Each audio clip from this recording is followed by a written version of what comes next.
Welcome everyone, hope you're having a very wonderful day. Today we're going to be covering the Bengal tiger for Sundarpatan. Begin our guide, let's go over the drinking time for these fellas as they drink between 4 to 7. They can be pretty much found in the middle portion of the map and all the way down there, even along the river stretches and the bottom right hand corner lakes and the bottom left hand lakes. So just pretty much from that midsection all the way down. Now, how to hunt these guys, there's typically two methods that you can use to hunt these tigers. The first one being the easiest of all the methods, the four-lake methods that you can use on black bear.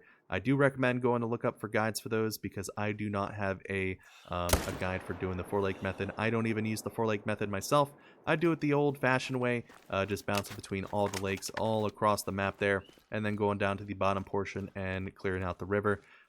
Typically, you're going to just want to shoot all the males you see. There's really nothing not to shoot when it comes to these tigers as they have a very small population. I do think they have about 16 tigers on the map, splitting them with males and females down the center there.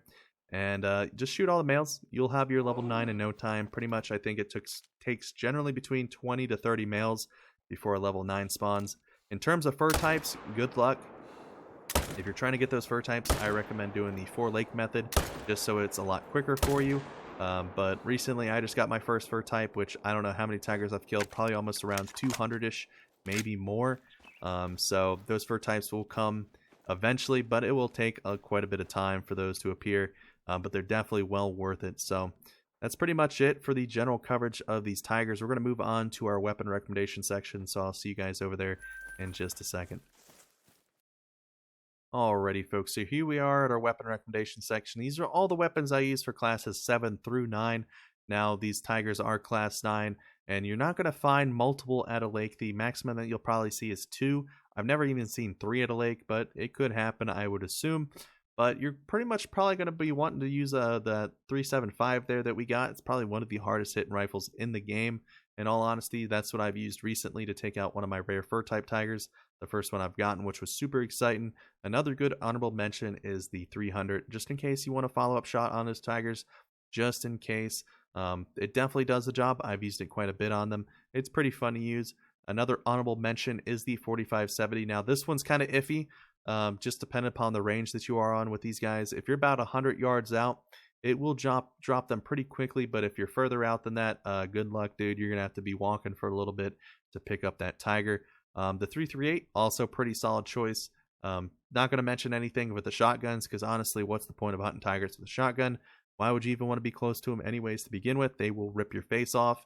The 4570 Jernberg Spear, pretty solid. I've used it to kill, I think, one of my level 9 tigers. Pretty fun to use. The Malmber, last resort. If you don't have any of these other weapons on this list, use that thing. It will drop the tigers, but it will take some time. So that's pretty much it for our weapon recommendation section, folks. We're going to head on over to the animal profile, so I'll see you guys in just a second. Alrighty folks, so here we are at the end of today's video. Before I let you guys go, I'm going to do a quick animal profile breakdown. Starting top left hand side, we have our class, we have our difficulty, we have our max weight in kilograms and in pounds, we have our silver, gold, and diamond threshold, we have our fur types covering common, rare, and very rare. Moving on right hand side, we have all of our time zones nice and organized for you. And then moving further right there, we have our full map there for you guys to look at. We have our hotspots marked in red and our other locations marked in yellow. So let's do a little breakdown on this map here. You're going to find most of your tigers in the central region there with consistent respawns. It could be different for you guys, but for most of the time I've seen, you're going to get those consistent respawns in that main central starting area. On the left hand side, you will have at least about 3 to 4 decent lakes in terms of consistent respawns. And then moving on to the far right, I've only had one pretty good lake for consistent tiger respawns, and that's pretty much it. Even the bottom lakes, the bottom 3, I expected to have some consistent respawns. I did not get, but it could be completely different for you guys. Now, when it comes down to the river stretch there, I do recommend tenting up at least 4 to 5 tents if you can manage, or at least 3, the bare minimum. So you can explore that river stretch with ease to clear out all your tiger zones.